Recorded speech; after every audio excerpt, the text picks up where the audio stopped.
if he has a 16, 17 sack season this year, all of a sudden that $25 million is kind of cheap next year. Super cheap. Super cheap. I think it's cheap no matter what. You're telling me in 4 years that the Pittsburgh Steelers won't be looking at Nick Herbig the same way that they're looking at Alex Highsmith, saying we're really paying that guy $17 million to be a top 10 edge rusher in the NFL. Nick Herbig, our number 3, just got $25 million. It's going to be cheap no matter what. It's definitely going to be cheap. He's only had 600 career snaps in one season. That's the most he's had. That's the little bit of the question mark. Yeah. But you get past that. I think what the Steelers see all this production and maybe 60% of the snaps, and I just think they want to throw him out there for more. They want to see what he could do on a full-time basis, and they're bought into him. Now, I don't know what that means for Alex Highsmith. I don't even know what that means for TJ Watt, but I do know that they are very big on Nick Herbig, and Nick Herbig is going to be getting monster snaps this season. And I don't know if I would have said that yesterday without this. No, I don't think I would either. And I think that's a great place to start the conversation is Nick Herbig signs.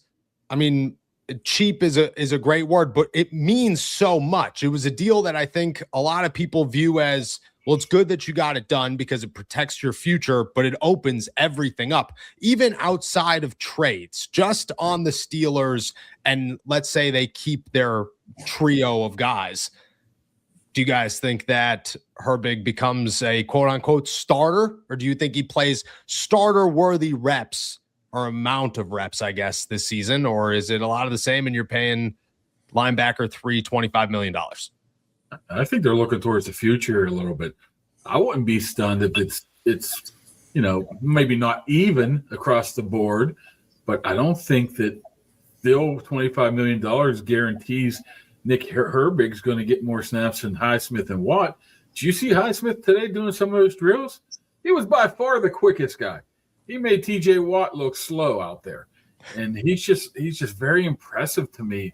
And if he can stay healthy, I think this is more towards the future. And we complain so much about how they waited too long to TJ Watt and end up having to pay him $40 million.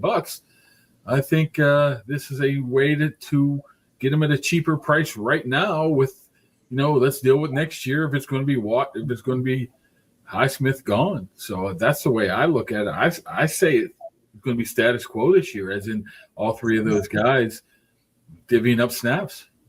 Mark, you might be right about the future. I don't disagree with you there, but there is a present to this.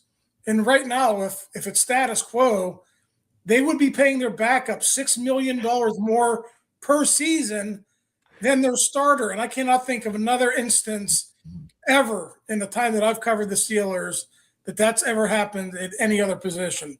Maybe you guys can call me out on that, but usually when they pay somebody like that, that guy is a starter. So I'm really interested to see how this plays out. No, I feel the same way, it's so weird. Okay, so maybe I'm wrong here. Maybe I'm thinking, sideways, but I look at it as Nick Herbig and Alex Highsmith are most likely the future compared to Nick Herbig and TJ Watt. Sports, it's easy. Just pick your players, set your lineups, and watch. And this week, we've got a good one for you guys. As always, we are staying on the Michael Pittman Jr. train here with 4 receiving touchdowns and the over or the more, and then getting creative. Jalen Ramsey. First time he ever had 2 sacks in a season last year. Maybe this year with Patrick Graham, he's got a little bit more, but all he needs is 1. Over 0.25 sacks in 2026. I'd go with it. Using my promo code HMA or by clicking the link below. New users who play $5 get $50 in lineups. Just download the app using the promo code and the link. Can't wait. TJ Watt's got 2 years. 3 years if you're willing to pay him $46 million as a 34-year-old who knows how he's playing at that point. Alex Highsmith, like you said, Kaboly, looks great. And he's 28 years old and he's cheap. And next year you can extend him. And then you have Nick Herbig and Alex Highsmith through his last contract, which probably still won't be expensive. And Jack Sawyer is your number 3. But I agree with you, Ray, because how do you get through this season with Nick Herbig making more, but Alex Highsmith possibly being your best edge rusher. I mean, I don't even know if there's an answer to that. Is the answer TJ Watt? Is the answer you play TJ Watt less? Or is the answer, is there another shoe to drop tomorrow, next week, during training camp in terms of one of those guys getting dealt? I mean, do you think that happens?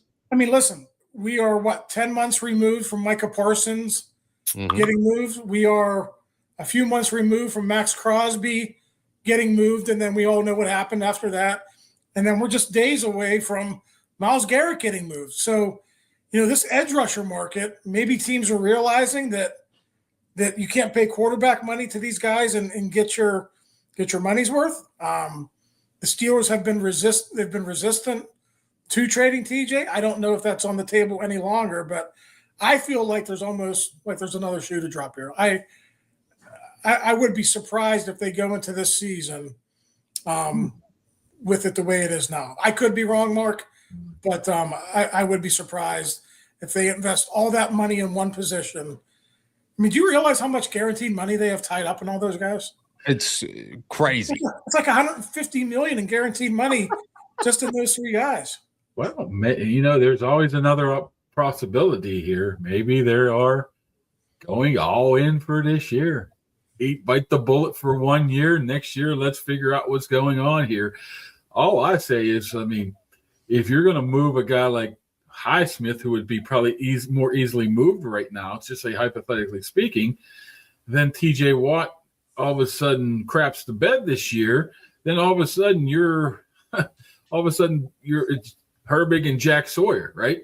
So I don't think there's any easy answer to this right now. That's why I think if you can, let it play out a season right now and deal with now the Highsmith / Watt thing next year and make that decision next year. I just don't know which way you would go. There's one guy that makes a ton of money and has the name attached to him and all the accolades, and the other guy who's probably a better player and that can bring back more right now in Highsmith. Do you think that Highsmith goes for more? Is that what you mean by that? He's 28 right now, right? What I'm saying is, you're trading for Alex Highsmith right now. Yeah, I think you have a better chance with getting more in return just for the fact that TJ's I don't 32. think so. I don't think so either. I don't think so. 32? I think there's a possibility. Maybe it's not a 26 or a 27, excuse me. Maybe it's a 28. But I think you could still potentially get a first round pick for TJ Watt. TJ 32 years old and $40 million. That combination.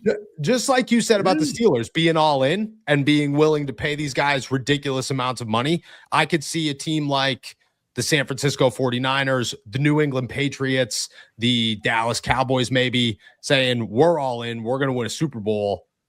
We need an edge rusher. TJ Watt is TJ Watt. I think in Pittsburgh, we watched TJ Watt the last 2 years and go, what's going on here? I think the rest of the NFL says, I could make that better. It's still TJ Watt. I mean, the Cleveland Browns got a 1, a 2, and a 3 Aaron Jared verse. You mean to tell me the Steelers couldn't at least get a 1? Well, there's a guy coming off 23 sacks too. That's a fair point, but TJ Watt's still if the Steelers hold TJ Watt in the high regard that we think they do, other teams are going to too. And all it takes is one. Weren't the Ravens going to give up multiple ones for Max Crosby? Yeah, yes, Well, exactly. You see how they made that stuff up and reneged on that. My thing is, if you can afford it right now, which